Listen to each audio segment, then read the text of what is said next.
Allen County is nearing a deadly record. The homicide count is up this year. You're probably very well aware of that. What you may not know, Fort Wayne police are reshaping the tactics they use to address the crime rate. 15 Finds Out was the first to start investigating this disturbing trend at the end of April, just after the disturbing pace of homicides began. Tonight, we keep asking, is Fort Wayne really a dangerous place?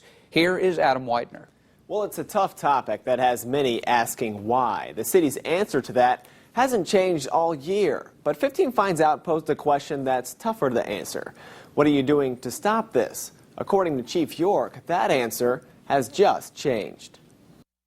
Gangs, gang activity, guns, drug activity, and drugs. I'm wearing out this phrase. It's gangs, guns, and drugs. You've heard the same reasoning for the uptick in deadly violence time and time again, all coming from the city. But you likely haven't heard this. We're changing how we do business in our gang unit as we speak. Before we get to that, you have to understand the violent year our city has seen. Right now, there have been 39 homicides across Fort Wayne. That includes a handful of police action shootings and self-defense homicides. Police credit much of that violence to gang activity, which they say is quickly expanding. We're starting to see some gang activity in some of the Burmese culture, Hispanic culture, African American, and whites. So you've got a pretty broad spectrum that you're looking at. The violent year hasn't gone unnoticed in the community. Churches have launched ministries. People have flooded city council with concerns. Even the business community has stepped up to give at-risk men jobs. Most of them are unemployed. As for Fort Wayne police, 15 Finds Out has uncovered they're going to be keeping a closer eye on the people they think will be the next shooter or victim. If we have probable cause to stop them, we're going to stop them. Here's how. Chief York says officers already knew the victims in most of the shootings. No surprise, that's because the victims had already been in trouble with the law. So the gang unit will now use a database of likely offenders or victims and watch them, waiting for the mistake that gets them off the streets. If they're in possession of firearms, drugs, if they have a warrant, they're going to be arrested.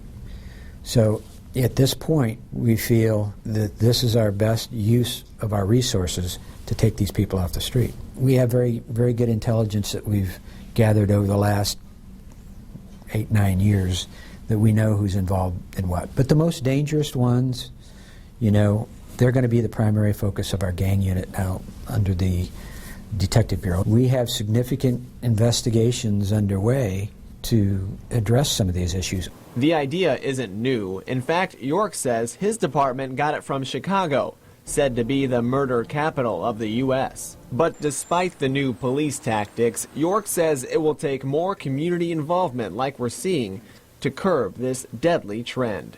We want to get involved proactively. We want to work with the community as much as we can, but some of the responsibility goes back to families, to communities, to the people perpetrating these crimes. We're on it. There's some things we can control. There's some things we can't.